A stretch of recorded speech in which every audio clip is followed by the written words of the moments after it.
우리 다음 세대에 주시는 하나님의 말씀 마가복음 1장 6절에서 8절까지 말씀입니다.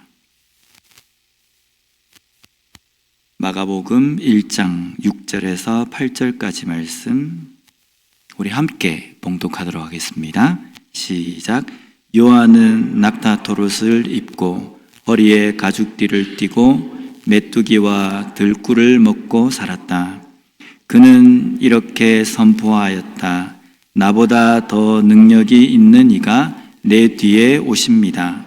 나는 몸을 굽혀서 그의 신발끈을 풀 자격조차 없습니다.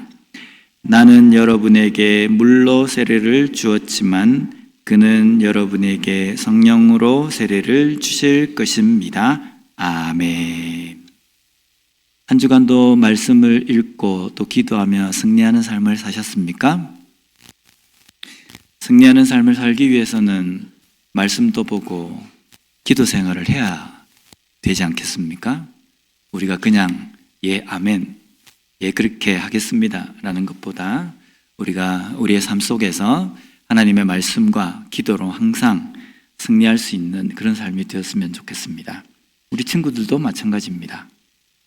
예수님이 이 땅에서 사역하신 나이가 대략 한 30세로 이렇게 추정합니다.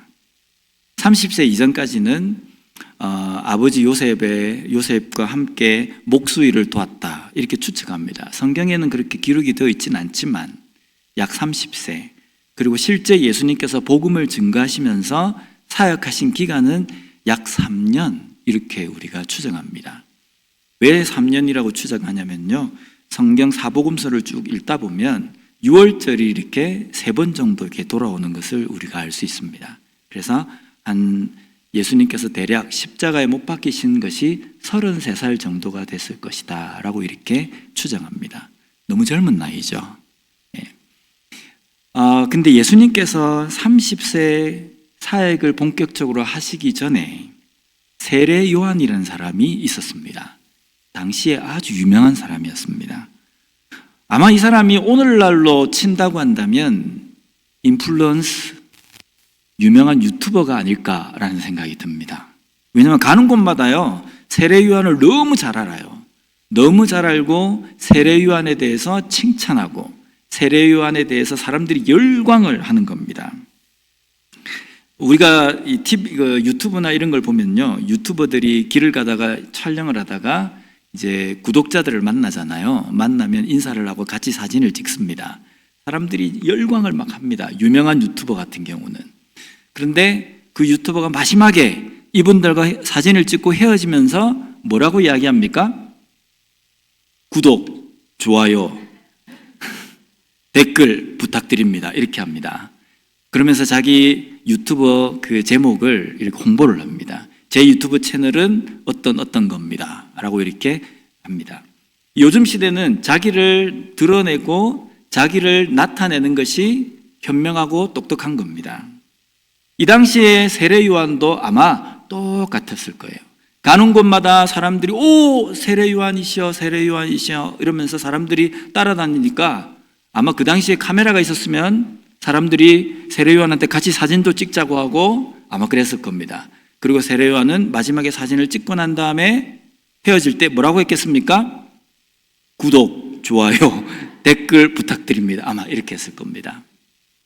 그런데 세례 요한은 이러한 사람들의 열광하는 가운데에 스타병이 걸린 사람이 아니었다는 겁니다. 왜냐하면요, 세례 요한은 자신이 이 땅에서 무슨 일을 해야 하는지를 잊지 않았기 때문입니다. 이사야 40장 3절 말씀에 보면 한 소리가 외친다. 광야에 주님께서 오실 길을 닦아라. 사막에 우리의 하나님께서 오실 큰 길을 곧게 내어라. 여기 보면 한 소리라고 되어 있죠. 이 한 소리가 세례 요한입니다. 세례 요한이 외친다. 뭐라고 외칩니까? 광야에 주님께서 오실 길을 닦아라. 이거는 주님께서 곧 오십니다 라고 이렇게 알리라는 겁니다.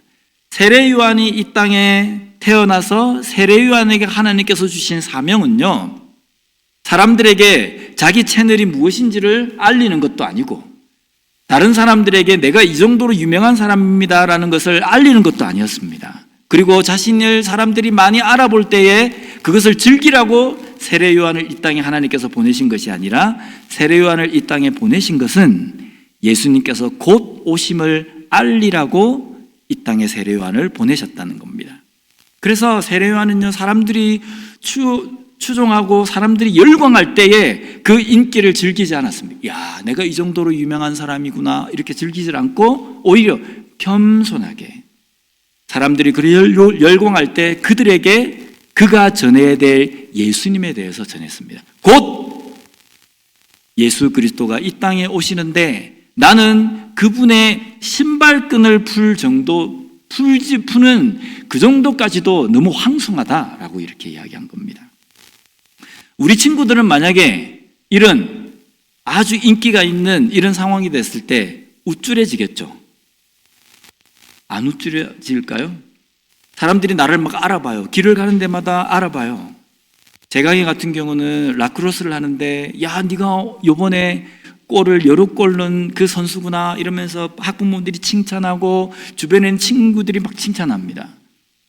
그리고 다원이 같은 경우 길을 가는데 와, 너무 잘생겼다, 너무 멋있게 생겼다 이렇게 막 칭찬하는 겁니다. 그럼 기분이 어떨까요? 기분이 나쁠까요? 좋을 겁니다. 어깨에 힘이 싹 들어갑니다. 내가 이 정도로 잘생겼나? 내가 이 정도로 유명한가? 야, 내가 나중에 뭔가 하면 좀 성공하겠는데? 아마 그런 생각이 들 겁니다.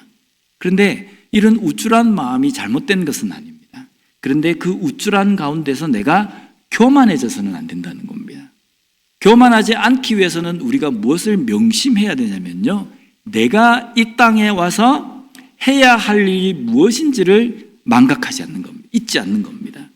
나는 내 삶을 열심히 사는 것, 이것이 아니라 내 삶을 통해서 하나님을 드러내는 것, 예수 그리스도를 드러내는 것이 내 사명이라는 겁니다.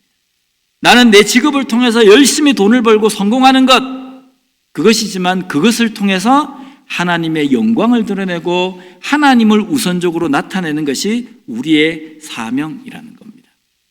내가 다른 사람들로부터 칭찬을 받고 다른 사람들이 나에 대해서 좋은 말을 해주고 내가 다른 사람들보다 더 유명해지는 그 위치에 있을 때, 내가 다른 사람들보다 더 뛰어난 어떤 위치가 되었다라고 생각할 때 교만하지 않고 내가 이 상황에서 무엇을 우선적으로 내가 나타내고 드러내야 하는지 이것을 잊지 않고 겸손하게 우리의 삶을 통해서 세례 요한처럼 예수 그리스도를, 복음을, 하나님을 드러낼 수 있는 우리 성도님들과 우리 친구들이 되었으면 좋겠습니다. 기도하겠습니다. 하나님 감사합니다. 오늘 세례 요한을 통해서 우리의 삶에서 무엇이 우선순위가 되어야 하는지를 깨닫게 주시니 감사합니다. 사람들이 나를 알아주고 나를 칭찬할 때 우쭐해지지 않고 교만하지 않고 내 삶을 통해서 하나님을, 예수 그리스도를, 복음을 드러낼 수 있는 우리가 되게 하여 주시옵소서. 예수님 이름으로 기도드립니다. 아멘.